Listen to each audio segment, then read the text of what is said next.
Why, hello. A lot of stuff has happened in the last year, so I'm gonna yap today. I'm also gonna paint my nails because they're looking really crap. Several of them have broken in the last few days, so we're gonna try and file them down. So I was in my hometown for a very long time after college, probably about almost a year, and I was not able to find a job at all. Isn't that great? Our economy is terrible. But thankfully, I landed something close to the end of fall that would allow me to move to Pittsburgh. I've been to Pittsburgh several times. I have quite a few friends who still live there.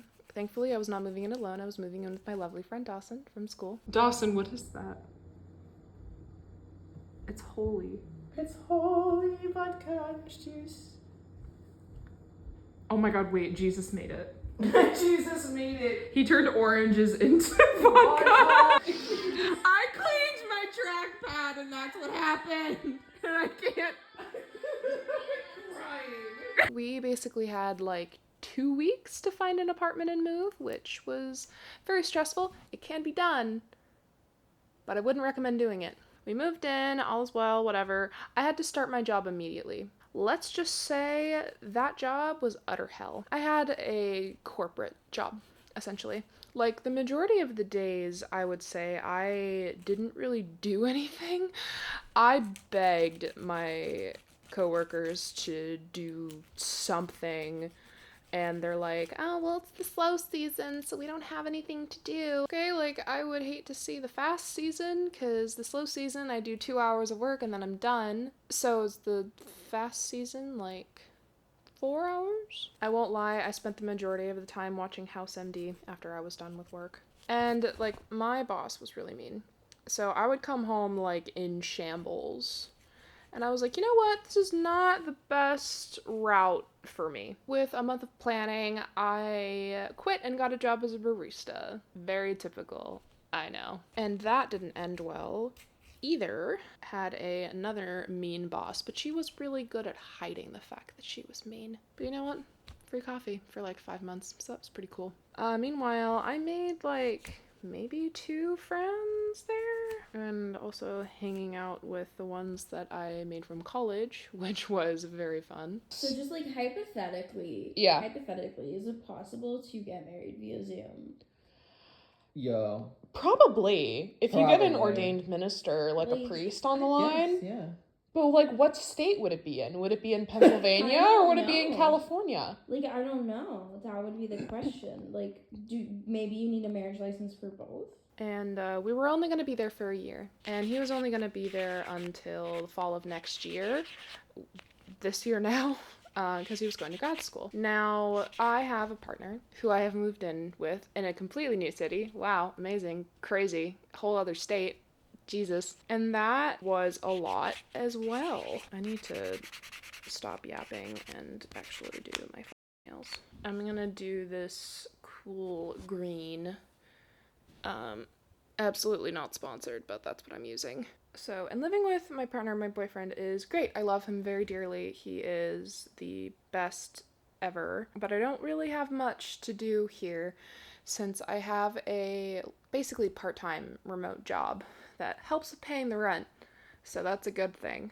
And lately I have been wondering, what the hell do I actually want to do with my life? Because it's certainly not what I want to be doing, and what I want to be doing is making YouTube videos and writing my heart out. And that was an epiphany I had a couple of months ago, because I started thinking to myself, I'm like, I'm not conventional in the slightest. So why the hell am I trying to force myself into a narrative that I should be, or that I can be? Because in actuality, being society's version of normal is f***ing hard. I can't do it. I don't fit that mold, and I am killing myself trying to fit that mold. And I was telling this to my partner, and he was like, oh, I'm so glad you finally got there. And I was like, what do you mean? And he was like, isn't this exactly what I have been telling you? And I'm like, oh shit, you're right, oopsie. Since then, I have been writing my novel, which has been literally the best part of living here, to be honest.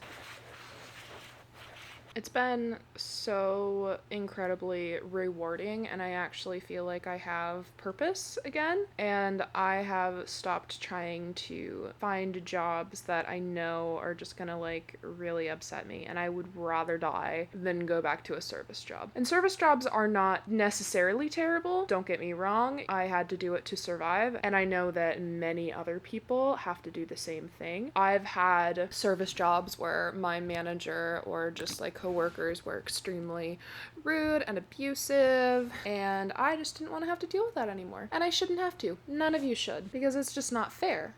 And like, I have a college degree. I would really rather not work at a place that would literally kill my spirit. Retail and food service, all of that stuff, like, after a while it kills your spirit. And it's not necessarily the work itself, it's the people. People who would just come in and demand and be rude and say like, oh, you're incompetent, and I just prefer not to be part of that anymore. And living in Pittsburgh for a year has taught me a lot. Most of that has been, I am not conventional, so stop trying to be. I think I just fucked up my nail. I am not conventional, so stop trying to be. And number 2, I cannot be in an office job. I can't do it. I need a complete balance of being on my feet and being in an office chair. Otherwise, it's just going to hurt me rather than help me. And there are not a lot of jobs I am able to do that won't make me extremely tired by the end of the day. Y'all ever hear of the spoon theory? So basically, this is what my friend told me later, my therapist also told me about, where you only have a certain amount of spoons per day, and these spoons represent energy. With this energy, by the laws of the universe, you must use said energy. There are certain activities that take the energy away, and certain ones that bring them back. And for me, speaking to people in the small talk, let's talk about the weather and your favorite color kind of bullshit, or have a good day, ma'am, or sir, or no, it's usually just ma'am or sir. That is really overstimulating, and I don't want to do it anymore. Those spoons are really hard to gain back, and they are very easy to give away. I think 3 coats is enough. So since I've had that epiphany that I talked about a little earlier, I have been happier, and I can really honestly say that. I will talk about this novel probably every single video that I make, because it means a lot to me. It has been a brain baby since I was like 13, and it's actually the prequel to a different brain baby that I had since I was also 13. So shout out to my friend Celine, who has seen every horrible version of it. Love you.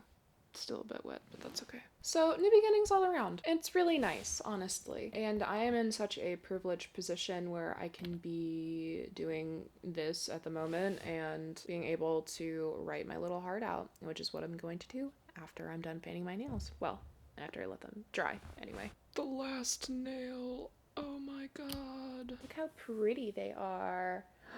Look at that. It's been a long time since I actually did my nails, so it's really fun.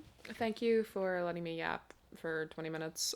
I hope that I have enough gumption to continue to create videos, because this is really fun and I enjoy it, and might as well put that filmmaking minor to use. Anyway, bye.